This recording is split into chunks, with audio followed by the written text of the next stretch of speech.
just give you a small recap. So right from the beginning, what we have done is we have studied the structure of the coronavirus, how it infects, then how the infection is detected using different techniques, finally the treatment one. So whatever we have discussed up till now was like how, when the infection is going on, how to detect and how to treat the person. Now, when we are taking all these safety measures, when there are patients, we are treating them, then we are having a preventive things like having a lockdown, etc. This is not a kind of a permanent solution to this problem, because every one of us knows that lockdown has a lot of adverse effect on the economy. Then we cannot make people sit at home for a long time. Then once the lockdown is over and when we all are free to go out, what is next? Are we safe? When there is going to be, if there is going to be any day wherein there is no case of coronavirus, or if any other season the same kind of infection reappears, all these questions are definitely there in our mind. So whatever we are doing right now is not a complete caretaking thing for a COVID. We have to do something which will prevent this particular infection to reappear on this earth. So permanent solution in this case is only vaccine. If everybody is vaccinated, then only we can safely move around, and then whatever doubts in our mind we are having, then those doubts will get resolved. Now, immunity will appear in both ways. Either the people get immune once they acquire infection and later on that immunity lasts for a long time. And secondly, the artificial immunity, that is through vaccination. Now, when the word vaccine, when we hear this particular word, everybody must be having bad memories of the vaccination protocol which we have followed when we were small.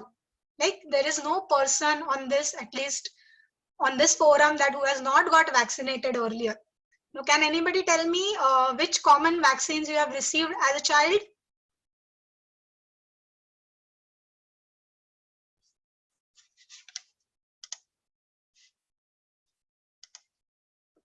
Okay, I can see many answers here. So every one of us is aware of what is vaccine and what is the role of vaccine. I hope yesterday whatever 2 videos I had shared about how the vaccine works and all is been checked by all of you. So we are not going to move into the details of how the vaccine works and all, but then we will surely see what is the possibility of having a vaccine for COVID-19 infection. Is it possible? Is it not possible? The scientists are looking out for what different kinds of strategies to make the vaccine available, so on and so forth. So let us start with the basic knowledge about how the vaccine goes and how the vaccine is made. So as of now, we all know that vaccination is going to give us the immunity against any infection by triggering the immune response in terms of antibodies. Now these antibodies are either going to neutralize or kill the pathogenic organism. So henceforth, if the same organism finds an entry into the human body, our body is well prepared to attack that particular infectious agent, and without having any time lapse, our body can definitely retaliate. Now we don't, if you go back, the vaccine word is nothing new to us, right? From like say Louis Pasteur, Edward Jenner, we have been hearing this word quite often.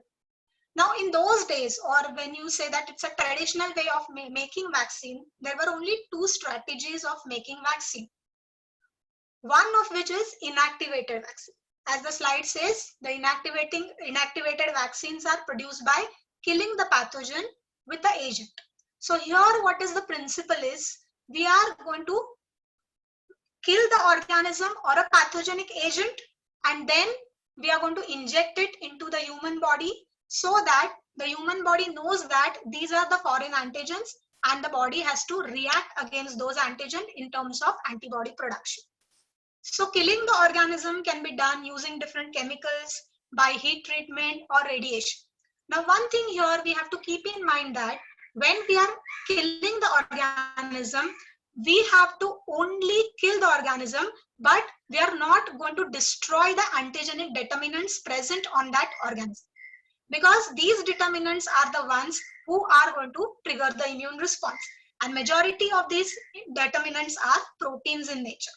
So we have to see to it that we are not going to destruct those proteinic antigens. Only here is to kill the organism. Intact antigenic determinants will trigger the immune response. The second strategy which was used earlier was live attenuated vaccines. As the name suggests, live attenuated means here the organisms are alive. They can very well go into the host and multiply. But when the word says attenuation, we are making the changes in that particular pathogenic agent in such a way that it is not going to have any infection in the host. So we are not allowing that organism to create infection, but we are only allowing that organism to multiply in the body. So these were the only two strategies which were used earlier. Now how this attenuation is done? Again, we can also have different kinds of treatments for that particular pathogenic agent so that it loses its pathogenicity.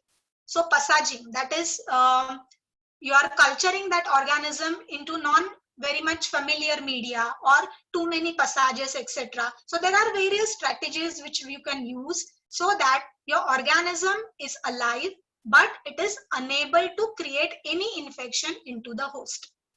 So these are the two basic things which were actually used as a benchmark for vaccine production.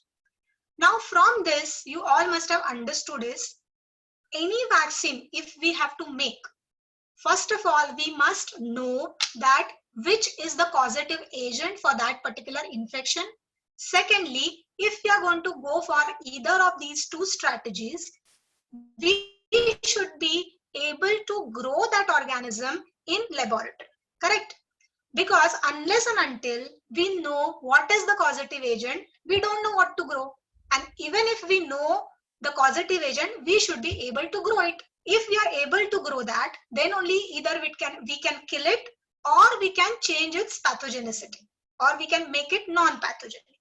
So basic thing is the pathogenic organism should be known to us, and secondly, it should be easily cultivable in the laboratory conditions. Now, when we are thinking about these two things, there are various advantages and disadvantages which are associated with these two strategies. Like, say, when you call it as inactivated vaccine or a live attenuated vaccine, main thing is we have to cultivate the organism in the laboratory. Now, there are various pathogenic agents. They are very difficult to grow in the laboratory in fast way or in maximum amount. That is one thing. Secondly, even if we are talking about inactivated or live attenuated vaccine, while growing, these organisms are still pathogenic. So this is going to have a lot of effect on the people who are handling these organisms in the lab.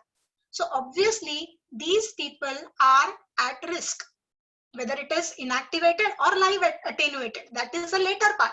The first thing is gallons and gallons of the media they are handling, which is containing a very pathogenic organism.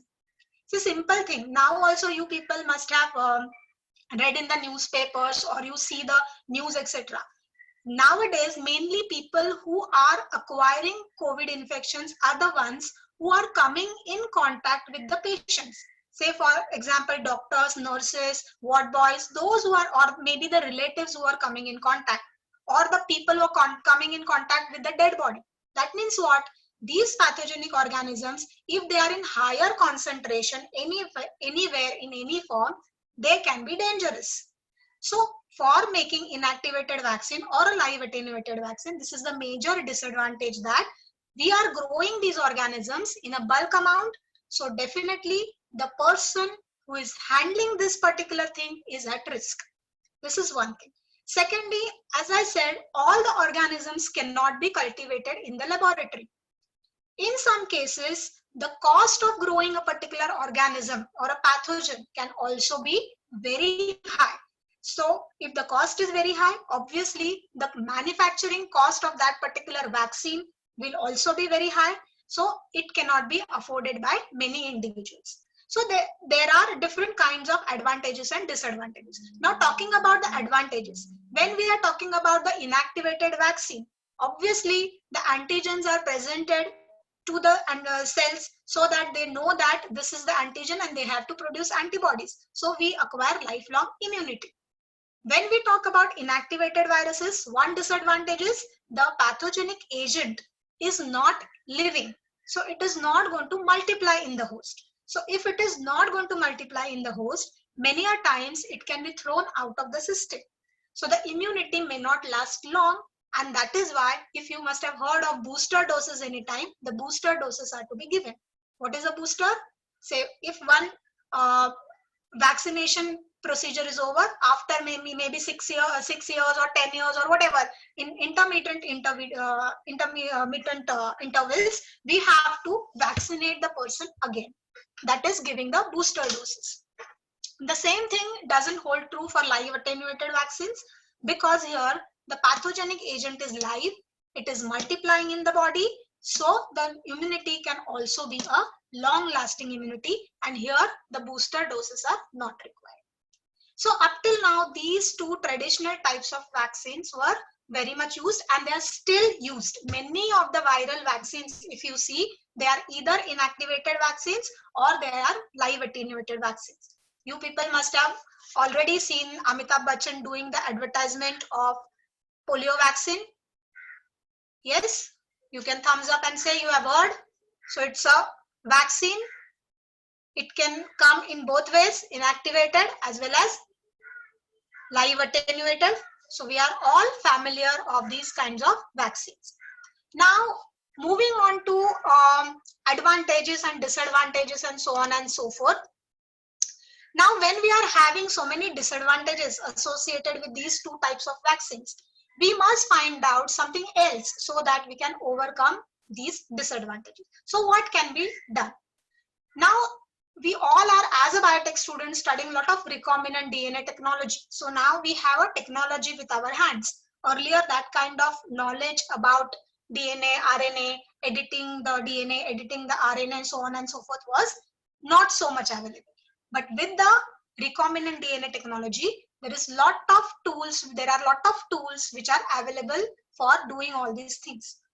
So when we want to overcome these kinds of disadvantages, different strategies can be applied so that new types of vaccines can be generated. So novel strategies, if you see, first thing is virulence genes could be deleted. See, the whole pathogen, whenever it is infecting a particular organism, it needs to have a virulence factor with it. That's why it is a pathogen. We must have seen those virulence factors in FY also, I think, that there is a capsule, there are toxins, there are so many things which we call it as virulence factors. And these virulence factors are because they are having those genes which are able to make those factors for that organism, and the organisms becomes pathogen. So if by any ways and mean, using a recombinant DNA technology, if we are able to delete those virulence genes, then what we can do is the organism can be used for making a vaccine. At the same time, the organism will not be able to set in the infection, because now what is happening? It is lacking the genes which are virulent in nature, or which is giving the organism the capacity to infect.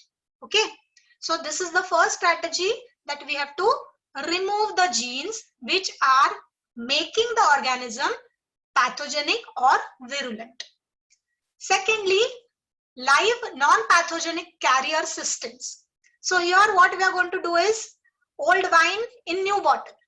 That means the outer part of the organism will be an organism who is non-pathogenic, but it will express the antigenic determinants of the pathogen. So हमको दोनों combine करना है. So the non-pathogenic carrier will express the proteins on its surface. Those proteins will be belonging to the pathogenic organism. So इसमें हमारा फायदा क्या होने वाला है? The host will not acquire the infection, because we are not using a pathogen to make a vaccine. Instead, what we are using? We are using a non-pathogenic carrier. सो हम लोग present कर रहे हैं नॉन पैथोजेनिक ऑर्गेनिज्म को, but उसके अंदर we have fed in the information so that that organism is able to make the proteins which belongs to the pathogen.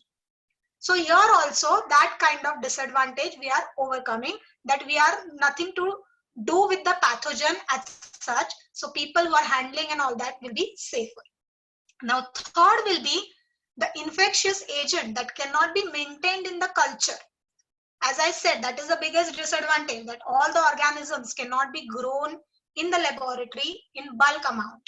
So what can be done is, instead of using the whole organism and make it a vaccine, what we can do is only the proteins, because what is going to trigger the immune response is only specific proteins. So these specific proteins can be synthesized using a different carrier system. They can be purified and used. So this is also one of the strategies. So here we are not using an infectious agent to formulate a vaccine, but what we are using is only the protein. So depending upon these strategies, these are the different vaccines which can be made available. So first is called as subunit vaccine. So here, as the name suggests, it is subunit. So it is not the whole protein what we will be using. It is a part of a protein which is immunogenic. What is immunogenic? The one which is going to trigger the immune response is immunogenic. So in case of subunit vaccine, we are not going to use the entire pathogen, but only a small portion of that protein can be used, or it is a part of that antigen which is immunogenic. Now, again, we can lower down than that is peptide vaccine. Peptide, what is a peptide? You know, many peptide chains make a whole protein. So the peptide vaccine is not going to contain a whole protein also, but it is going to contain a part of the protein. And most of the times, this particular protein is made in the laboratory synthetically. Because even if we want to purify the protein from the pathogenic organism, what is the limitation is we have to grow the pathogen. And again, we are coming back to the same one, that in many cases, growing the pathogen is very difficult. So when we talk about peptide vaccines, the peptides can be synthesized in the laboratory. So there is no need that the person should handle the pathogenic organism. Then what you can have is a bacterial delivery system. See, antigens can be made expressed into a different organelles of the organism. And the simplest organelle what the scientists have targeted is a flagella. So the organism is selected who can exhibit flagellar structures, and these antigens from the pathogens are actually expressed in the flagellar proteins. So when the bacterial delivery system with that bacteria, with that flagella is injected into the host, the flagella will have the proteins, that is flagellin. In addition to that, it is also going to have a protein which is from the pathogenic organisms.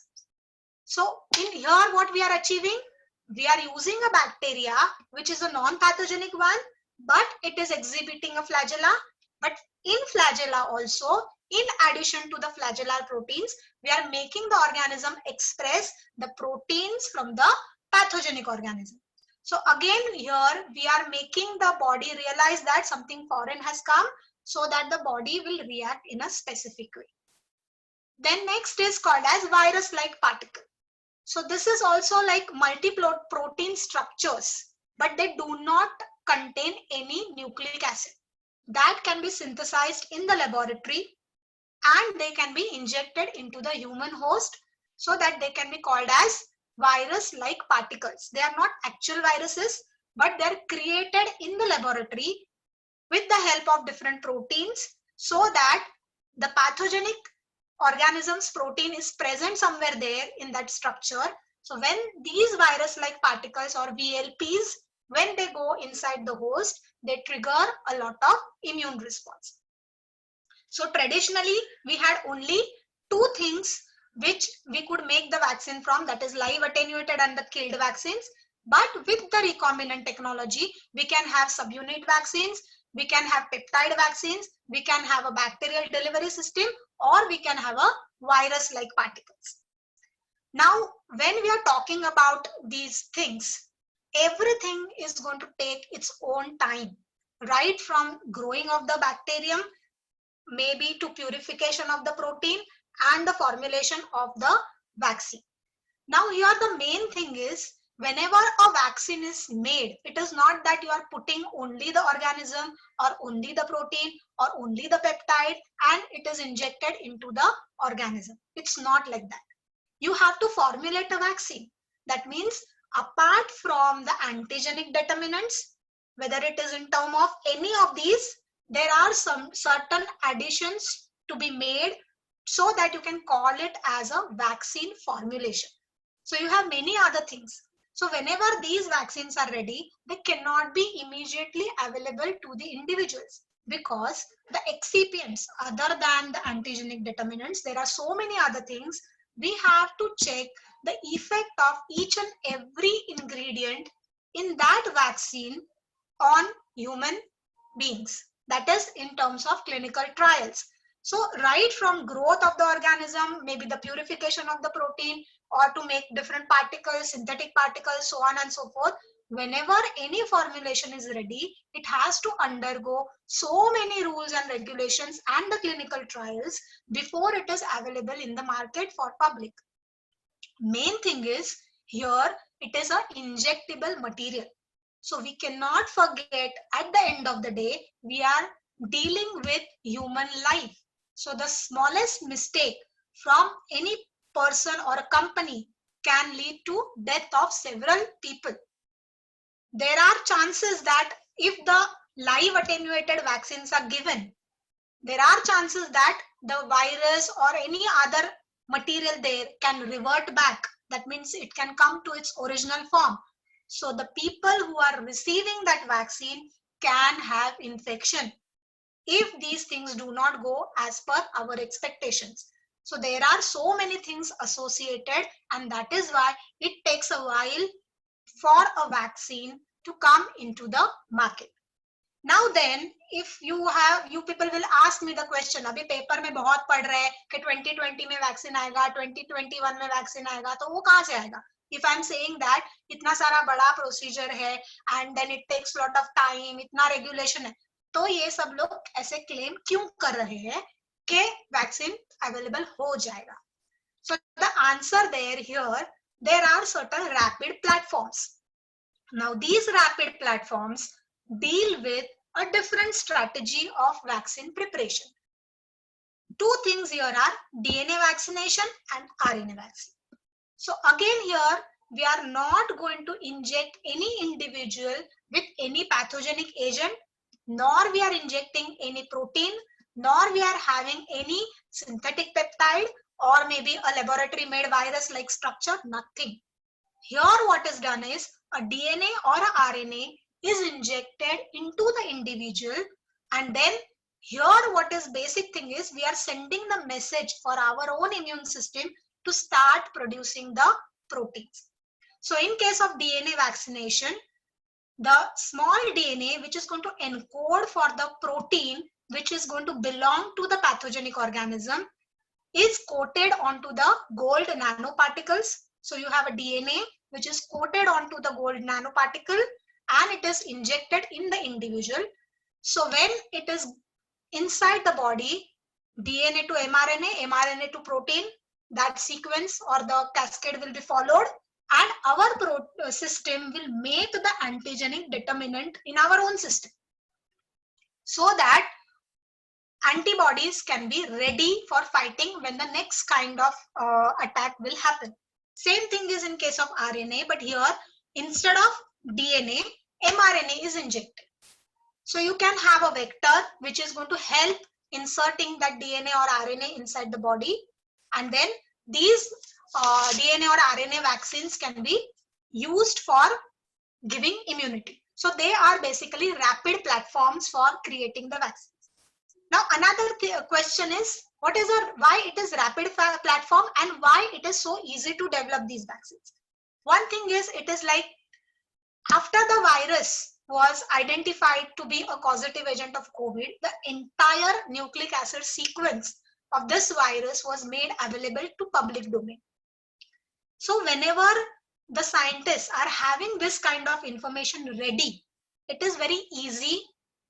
Then till now, there are so many vaccines which are DNA vaccines and RNA vaccines which are already in the market.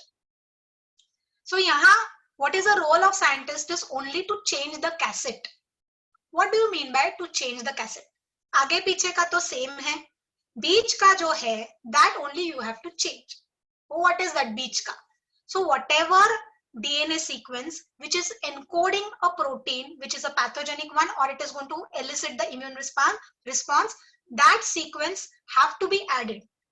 So a whole DNA or a mRNA can be synthesized and it can be used as a vaccine. So now the question is ये fast कैसे है?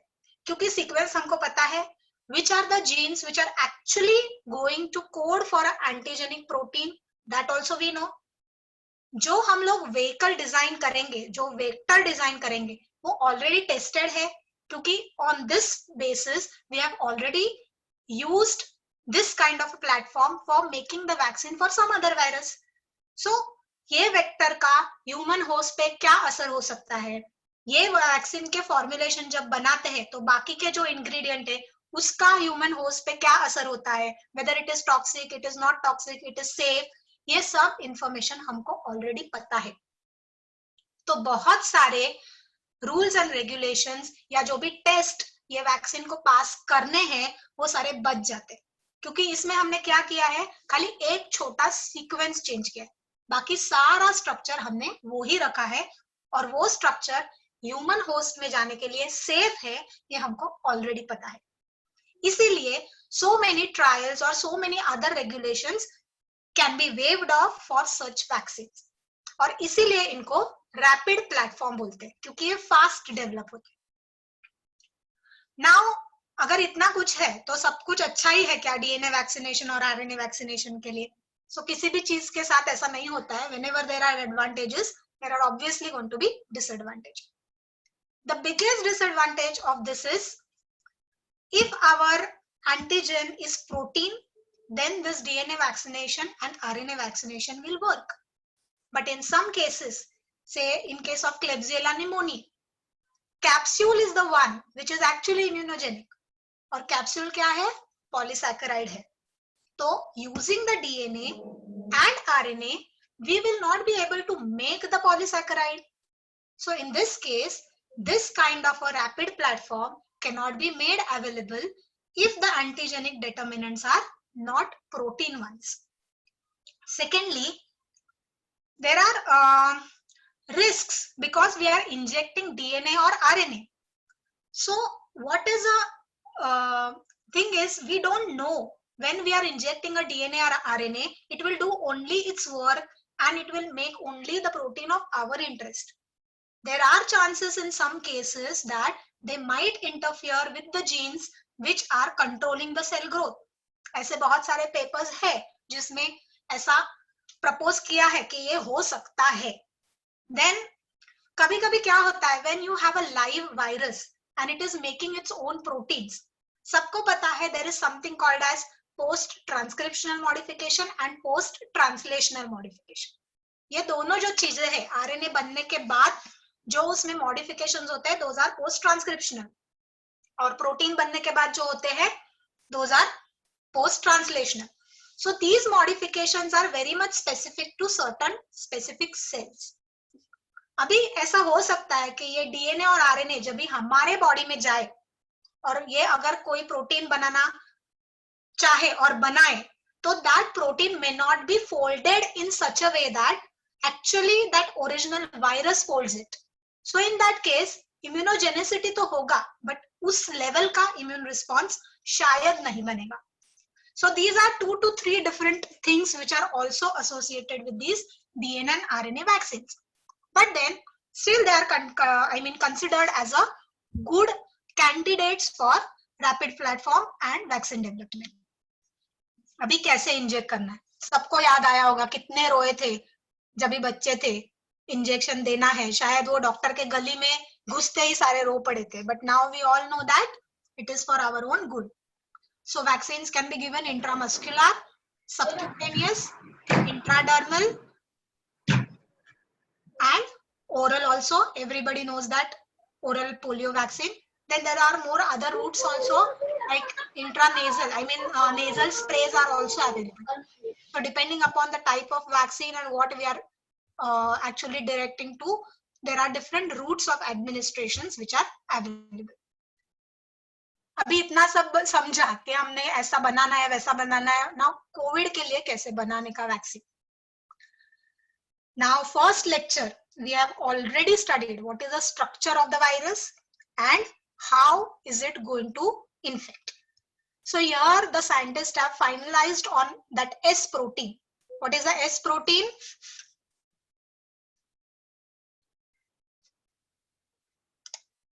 I can't see anybody writing here. Spike लिखा है. Spike. Aditi ने spike protein. Breathe. Is correct. So spike protein. So this is the candidate for making the vaccine. So S protein that is on the surface of the virus is selected as a candidate. Now it this particular protein reacts with the ACE2 receptor. Now what is the full form of ACE2 receptor?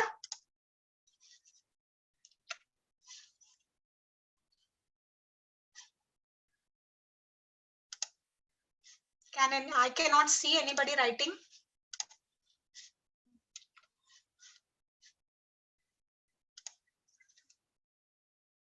So angiotensin converting enzyme receptor, it interacts with.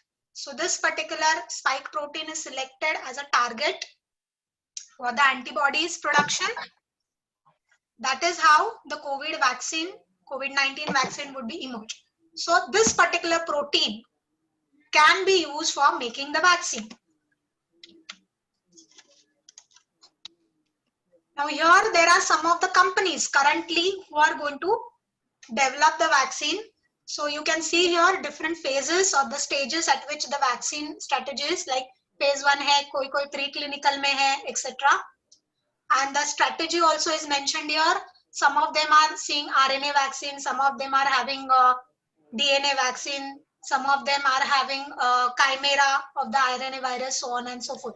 So all these companies are into now making the vaccine, and they are all working together so that the vaccine will be made available in the market very soon. Now here, main thing is, here all the companies which we are listing or you are seeing over here, they are multinationals. So I want to add one more thing here. Our own Indian company, that is Serum Institute of India, they are all equipped with vaccine and they are saying that it will be available in the market very soon. So let's see and let's hope that the vaccine is made available to everybody very easily and in a short course of time, so that we can go out without any fear and can mingle around and can meet once again. So this is where I am going to stop. Now, the lecture I'm going to stop, but I want to ask you one thing, that what you are going to do after hearing this particular webinar. Say like webinar number 1 to webinar number 5, all the webinars you have heard. So what is the outcome of this webinar? So I want you to do 2 to 3 things. Don't get scared. I'm not going to ask you to do so many things and they are very difficult to do. Simple things. Now let me tell you why I'm asking you to do certain things. First of all, you are a student of biotechnology. That is one thing. So other than the layman, you understand little better. That is first thing. All of you were very attentive and very energetic throughout the webinar, and you were all very disciplined and good children. So definitely I can expect something from you all. Now let me tell what I'm expecting. First of all, since you all know what is the mode of entry, what precautions we are going to take, what is the treatment available, whether the vaccine is there or not, you have to stop believing the rumors. Stop believing the rumors. Secondly, do not spread the rumors. Then, whomsoever is there near you, you have to prevent them from spreading the rumors. That also you can do. All of you are going to follow all the instructions given by our government to follow for the entire lockdown period. You will follow those instructions, plus you will also encourage all the other people to follow those instructions properly. Now you know what happens after washing the hands, the importance of taking precaution. Everything you have thoroughly understood. So now it is your duty. If you have understood that, you have to make others also understand. There is whole life where we can go out, do all sort of masti, but right now we have to stay at home and stay safe. Okay, so sir सलामत तो पगड़ी 50. तो यही हमको याद करना है, सबको बताना है, and we are going to stay together and come out of this crisis very soon. Okay, so thank you very much for patiently hearing all the webinars. Any question you have?